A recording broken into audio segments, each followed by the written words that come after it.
Watch news देख रहे हैं आप। मैं हूं आपके साथ प्रज्ञा। गोपालगंज से एक ऐसी कहानी सामने आई जिसने दोस्ती, भरोसे और रिश्ते की परिभाषा पर ही सवाल खड़े कर दिए। यह कहानी है चंदन अपहरण कांड की। एक ऐसा मामला जो पिछले 2 सालों से रहस्य बना हुआ था, लेकिन अब इसका खुलासा हुआ और सच इतना खौफनाक है कि हर कोई शून्य रह गया। चंदन ने जिन लोगों पर सबसे ज्यादा भरोसा किया वही उसके दुश्मन निकले। पुलिस की ताज़ा जांच में सामने आया कि चंदन की हत्या किसी बाहरी दुश्मन ने नहीं बल्कि अपने ही करीबी साथियों ने की थी। गोपालगंज पुलिस के मुताबिक इस मामले में चंदन के 2 दोस्त मन्नू कुमार और दीपक कुमार मुख्य आरोपी हैं। जांच में यह बात सामने आई कि स्मैक के अवैध धंधे में हिस्सेदारी को लेकर तीनों के बीच विवाद चल रहा था। इस विवाद में धीरे धीरे इतनी बढ़ी कि साजिश में बदल गई, जिसका अंजाम चंदन की दर्दनाक मौत के रूप में सामने आया। पुलिस के अनुसार आरोपियों ने पहले चंदन को अगवा किया, उसी दिन उसकी हत्या कर दी और सबूत मिटाने के लिए शव को NH-27 के किनारे एक नाले में फेंक दिया। इसके बाद पूरा मामला एक ब्लाइंड केस बन गया, ना कोई चश्मदीद ना कोई ठोस सुराग। इधर चंदन का परिवार लगातार अपने बेटे की तलाश में पुलिस के चक्कर लगाता रहा। हर दिन उम्मीद के साथ गुजरता रहा, लेकिन कोई जानकारी नहीं मिली।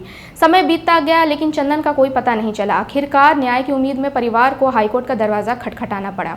इस पूरे मामले को लेकर गोपालगंज के SP विनय तिवारी ने बताया कि शुरुआती जांच में पुलिस के हाथ कोई ठोस सुराग नहीं लगा था, जिससे यह केस काफ़ी चुनौतीपूर्ण बन गया। लेकिन बाद में इस केस को फिर से खोला गया और वैज्ञानिक तरीके से जांच शुरू कर दी गई। नई जांच में पुलिस ने दोनों आरोपियों से सख्ती से पूछताछ की। पूछताछ के दौरान जब कड़ाई बढ़ाई गई तो दोनों टूट गए और उन्होंने अपना जुर्म कबूल किया। उनकी निशानदेही पर पुलिस टीम ने JCB मशीन की मदद से नाले की खुदाई करवाई। इसी दौरान वहां से चंदन का नरकंकाल बरामद हुआ।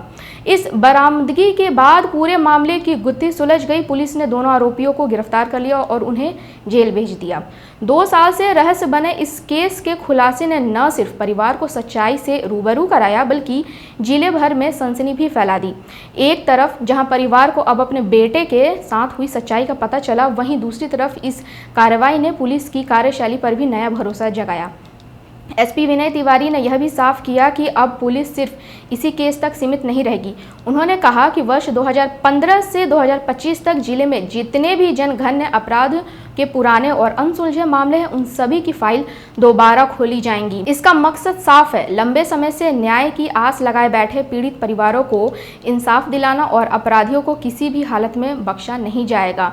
कुल मिलाकर चंदन अपहरण कांड का यह खुलासा सिर्फ एक केस का अंत नहीं बल्कि कई और पुराने मामले की नई शुरुआत का संकेत है। यह घटना एक बार फिर यह सोचने पर मजबूर करती है कि कभी कभी सबसे बड़ा खतरा बाहर से नहीं बल्कि अपने ही करीबियों से होता है। ऐसे ही अपडेट्स के लिए बने रहे वॉच न्यूज़ के साथ। धन्यवाद।